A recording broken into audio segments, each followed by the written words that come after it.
ओम नमो भगवते वासुदेवाय। श्रीमद्भागवत महात्म्य, तीसरा अध्याय, भक्ति के कष्ट की निवृत्ति।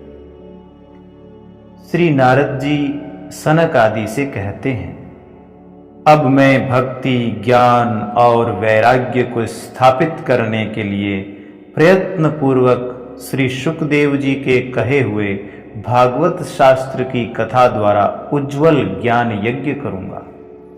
यह यज्ञ मुझे कहाँ करना चाहिए? आप इसके लिए कोई स्थान बता दीजिए। आप लोग वेद के पारगामी हैं, इसलिए मुझे इस शुक शास्त्र की महिमा सुनाइए। यह भी बताइए कि श्रीमद् भागवत की कथा कितने दिनों में सुनानी चाहिए और उसके सुनने की विधि क्या है। सनकादि बोले, नारद जी, आप बड़े विनीत और विवेकी हैं। सुनिए, हम आपको ये सब बातें बताते हैं। हरिद्वार के पास आनंद नाम का एक घाट है। वहां अनेकों ऋषि रहते हैं तथा देवता और शुद्ध लोग भी उसका सेवन करते रहते हैं।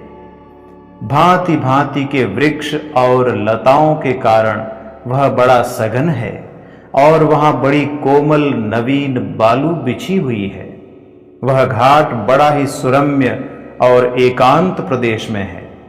वहां हर समय सुनहले कमलों की सुगंध आया करती है। उसके आसपास रहने वाले सिंह, हाथी आदि परस्पर विरोधी जीवों के चित्तों में भी वैर भाव नहीं है। वहां आप बिना किसी विशेष प्रयत्न के ही ज्ञान यज्ञ आरंभ कर दीजिए। उस स्थान पर कथा में अपूर्व रस का उदय होगा। भक्ति भी अपनी आंखों के ही सामने निर्बल और जरा जीर्ण अवस्था में पड़े हुए ज्ञान और वैराग्य को साथ लेकर वहां आ जाएगी। क्योंकि जहां भी श्रीमद् भागवत की कथा होती है, वहां ये भक्ति आदि अपने आप पहुंच जाते हैं। वहां कानों में कथा के शब्द पड़ने से ये तीनों तरुण हो जाएंगे। सूत जी कहते हैं, इस प्रकार कहकर नारद जी के साथ सनक आदि भी श्रीमद् भागवत कथामृत का पान करने के लिए वहां से तुरंत गंगा तट पर चले आए। जिस समय वे तट पर पहुंचे, भूलोक, देवलोक और ब्रह्मलोक सभी जगह इस कथा का हल्ला हो गया। जो जो भागवत कथा के रसिक विष्णु भक्त थे, वे सभी श्रीमद् भागवतामृत का पान करने के लिए सबसे आगे दौड़ दौड़ कर आने लगे। भृगु, वशिष्ठ, च्यवन, गौतम, मेघातिथि, देवल, देवरात, परशुराम, विश्वामित्र, शाकल, मार्कंडेय, दत्तात्रेय, पिप्पलाद, योगेश्वर व्यास और पराशर, छायाशुक, जाजली और जहनु आदि सभी प्रधान प्रधान मुनिगण अपने अपने पुत्र, शिष्य और स्त्रियों समेत बड़े प्रेम से वहां आए। इनके सिवा वेद, वेदांत, मंत्र, तंत्र, 17 पुराण और 6 शास्त्र भी मूर्तिमान होकर वहां उपस्थित हुए। गंगा आदि नदियां, पुष्कर आदि सरोवर, कुरुक्षेत्र आदि समस्त क्षेत्र, सारी दिशाएं, दंडक आदि वन, हिमालय आदि पर्वत तथा देव, गंधर्व और दानव आदि सभी कथा सुनने चले आए। जो लोग अपने गौरव के कारण नहीं आए, महर्षि भृगु उन्हें समझा बुझा कर ले आए। तब कथा सुनाने के लिए दीक्षित होकर श्री कृष्ण परायण सनक आदि नारद जी के दिए हुए श्रेष्ठ आसन पर विराजमान हुए। उस समय सभी श्रोताओं ने उनकी वंदना की। श्रोताओं में वैष्णव, विरक्त, सन्यासी और ब्रह्मचारी लोग आगे बैठे और उन सबके आगे नारद जी विराजमान हुए। एक और ऋषिगण, एक और देवता, एक और वेद और उपनिषद आदि तथा एक और तीर्थ बैठे और दूसरी ओर स्त्रियां बैठी। उस समय सब और जय जयकार, नमस्कार और शंखों का शब्द होने लगा और अबीर, गुलाल, खील एवं फूलों की खूब वर्षा होने लगी। कोई कोई देवश्रेष्ठ तो विमानों पर चढ़कर वहां बैठे हुए सब लोगों पर कल्प वृक्ष के पुष्पों की वर्षा करने लगे। सूत जी कहते हैं, इस प्रकार पूजा समाप्त होने पर जब सब लोग एकाग्रचित्त हो गए, तब सनकादि ऋषि महात्मा नारद को श्रीमद् भागवत का महात्म्य स्पष्ट करके सुनाने लगे। सनकादि ने कहा, अब हम आपको इस भागवत शास्त्र की महिमा सुनाते हैं। इसके श्रवण मात्र से मुक्ति हाथ लग जाती है। श्रीमद् भागवत की कथा का सदा सर्वदा सेवन आस्वादन करना चाहिए। इसके श्रवण मात्र से श्री हरि हृदय में आ विराजते हैं। इस ग्रंथ में 18,000 श्लोक और 12 स्कंद हैं तथा श्री शुकदेव और राजा परीक्षित का संवाद है। आप यह भागवत शास्त्र ध्यान देकर सुनिए। यह जीव तभी तक अज्ञानवश इस संसार चक्र में भटकता है जब तक क्षण भर के लिए भी कानों में इस शुक शास्त्र की कथा नहीं पड़ती। बहुत से शास्त्र और पुराण सुनने से क्या लाभ है? इससे तो व्यर्थ का भ्रम बढ़ता है। मुक्ति देने के लिए तो एकमात्र भागवत शास्त्र ही गरज रहा है। जिस घर में नित्य प्रति श्रीमद् भागवत की कथा होती है वह तीर्थ रूप हो जाता है, और जो लोग उसमें रहते हैं उनके सारे पाप नष्ट हो जाते हैं। हजारों अश्वमेध और सैकड़ों वाजपेय यज्ञ इस शुक शास्त्र की कथा का 16वां अंश भी नहीं हो सकते। तपोधनो, जब तक लोग अच्छी तरह श्रीमद् भागवत का श्रवण नहीं करते तभी तक उनके शरीर में पाप निवास करते हैं। फल की दृष्टि से इस शुक शास्त्र कथा की समता गंगा, गया, काशी, पुष्कर या प्रयाग कोई तीर्थ भी नहीं कर सकता। यदि आपको परम गति की इच्छा है तो अपने मुख से ही श्रीमद् भागवत के आधे अथवा चौथाई श्लोक का भी नित्य नियम पूर्वक पाठ कीजिए।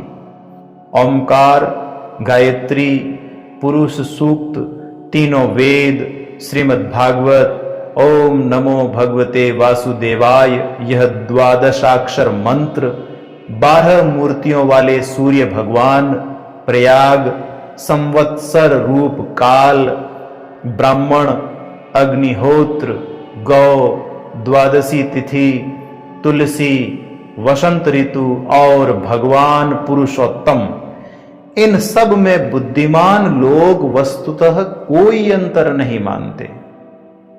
जो पुरुष अहरनिश अर्थ सहित श्रीमद् भागवत शास्त्र का पाठ करता है उसके करोड़ों जन्मों का पाप नष्ट हो जाता है, इसमें तनिक भी संदेह नहीं है। जो पुरुष नित्य प्रति भागवत का आधा या चौथाई श्लोक भी पढ़ता है उसे राजसूय और अश्वमेध यज्ञों का फल मिलता है। नित्य भागवत का पाठ करना, भगवान का चिंतन करना, तुलसी को सींचना और गौ की सेवा करना, ये चारों समान हैं। जो पुरुष अंत समय में श्रीमद् भागवत का वाक्य सुन लेता है उस पर प्रसन्न होकर भगवान उसे वैकुंठ धाम देते हैं। जो पुरुष इसे सोने के सिंहासन पर रखकर विष्णु भक्त को दान करता है वह अवश्य ही भगवान का सायुज्य प्राप्त करता है। जिस दुष्ट ने अपनी सारी आयु में चित्त को एकाग्र करके श्रीमद् भागवतामृत का थोड़ा सा भी रसास्वादन नहीं किया उसने तो अपना सारा जन्म चांडाल और गधे के समान व्यर्थ ही गंवा दिया।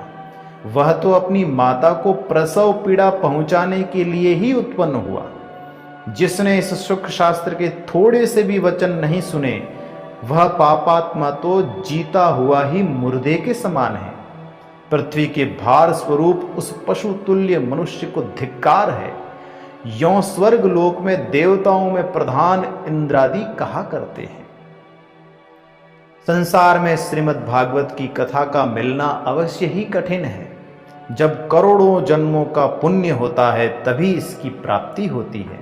नारद जी, आप बड़े ही बुद्धिमान और योग निधि हैं। आप प्रयत्न पूर्वक कथा का श्रवण कीजिए। इसे सुनने के लिए दिनों का कोई नियम नहीं है, इसे तो सर्वदा ही सुनना अच्छा है।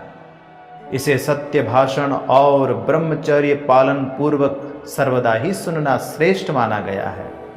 किंतु कलयुग में ऐसा होना कठिन है, इसलिए इसकी शुकदेव जी ने जो विशेष विधि बताई है वह जान लेनी चाहिए। कलयुग में बहुत दिनों तक चित्त की वृत्तियों को वश में रखना, नियमों में बंधे रहना और किसी पुण्य कार्य के लिए दीक्षित रहना कठिन है। इसलिए सप्ताह श्रवण की विधि है। श्रद्धा पूर्वक कभी भी श्रवण करने से अथवा माघ मास में श्रवण करने से जो फल होता है वही फल श्री शुकदेव जी ने सप्ताह श्रवण में निर्धारित किया है। मन के असंयम, रोगों की बहुलता और आयु की अल्पता के कारण तथा कलयुग में अनेकों दोषों की संभावना से ही सप्ताह श्रवण का विधान किया गया है। जो फल तप, योग और समाधि से भी प्राप्त नहीं हो सकता, वह सर्वांग रूप में सप्ताह श्रवण से सहज में ही मिल जाता है। सप्ताह श्रवण यज्ञ से बढ़कर है, व्रत से बढ़कर है, तप से कहीं बढ़कर है, तीर्थ सेवन से तो सदा ही बड़ा है, योग से बढ़कर है, यहाँ तक कि ध्यान और ज्ञान से भी बढ़कर है। अजी इसकी विशेषता का कहाँ तक वर्णन करें, ये तो सभी से बढ़ चढ़ कर है। सौनक जी ने पूछा, सूत जी, यह तो आपने बड़े आश्चर्य की बात कही। अवश्य ही यह भागवत पुराण योगवेत्ता ब्रह्मा जी के भी आदि कारण श्री नारायण का निरूपण करता है, परंतु यह मोक्ष की प्राप्ति में ज्ञान आदि सभी साधनों का तिरस्कार करके इस युग में उनसे भी कैसे बढ़ गया। सूत जी ने कहा, सौनक जी, जब भगवान श्री कृष्ण इस धराधाम को छोड़कर अपने नित्य धाम को जाने लगे, तब उनके मुखारविंद से एकादश स्कंध का ज्ञानोपदेश सुनकर भी उद्धव जी ने पूछा। उद्धव जी बोले, गोविंद, अब आप तो अपने भक्तों का कार्य करके परम धाम को पधारना चाहते हैं, किंतु मेरे मन में एक बड़ी चिंता है, उसे सुनकर आप मुझे शांत कीजिए। अब घोर कलिकाल आया ही समझिए, इसलिए संसार में फिर अनेकों दुष्ट प्रकट हो जाएंगे। उनके संसर्ग से जब अनेकों सत्पुरुष भी उग्र प्रकृति के हो जाएंगे, तब उनके भार से दबकर ये गौरूपिणी पृथ्वी किसकी शरण में जाएगी। कमल नयन, मुझे तो आपको छोड़कर इसकी रक्षा करने वाला कोई दूसरा दिखाई नहीं देता। इसलिए भक्त वत्सल, आप साधुओं पर कृपा करके यहां से मत जाइए। भगवान, आपने निराकार और चिन्ह मात्र होकर भी भक्तों के लिए ही तो यह सगुण रूप धारण किया है। फिर भला आपका वियोग होने पर वे भक्तजन पृथ्वी पर कैसे रह सकेंगे। निर्गुणोपासना में तो बड़ा कष्ट है, इसलिए कुछ और विचार कीजिए। प्रभास क्षेत्र में उद्धव जी के ये वचन सुनकर भगवान सोचने लगे कि भक्तों के अवलंब के लिए मुझे क्या व्यवस्था करनी चाहिए। शौनक जी, तब भगवान ने अपनी सारी शक्ति भागवत में रख दी। वे अंतर्धान होकर इस भागवत समुद्र में प्रवेश कर गए। इसलिए यह भगवान की साक्षात शब्दमयी मूर्ति है। इसके सेवन, श्रवण, पाठ अथवा दर्शन से ही मनुष्य के सारे पाप नष्ट हो जाते हैं। इसी से इसका सप्ताह श्रवण सबसे बढ़कर माना गया है, और कलयुग में तो अन्य सब साधनों को छोड़कर यही प्रधान धर्म बताया गया है। कली काल में यही ऐसा धर्म है जो दुख, दरिद्रता, दुर्भाग्य और पापों की सफाई कर देता है तथा काम, क्रोध आदि शत्रुओं पर विजय दिलाता है। अन्यथा भगवान की इस माया से पीछा छुड़ाना देवताओं के लिए भी कठिन है, मनुष्य तो इसे छोड़ ही कैसे सकते हैं। अतः इससे छूटने के लिए भी सप्ताह श्रवण का विधान किया गया है। सूत जी कहते हैं, शौनक जी, जिस समय सनकादि मुनीश्वर इस प्रकार सप्ताह श्रवण की महिमा का बखान कर रहे थे, उस सभा में एक बड़ा आश्चर्य हुआ। उसे मैं तुम्हें बतलाता हूं, सुनो।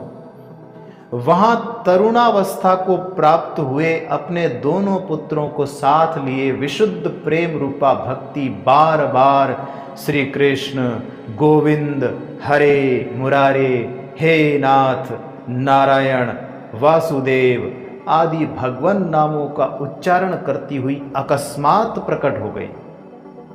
सभी सदस्यों ने देखा कि परम सुंदरी भक्ति रानी भागवत के अर्थों का आभूषण पहने वहां पधारी।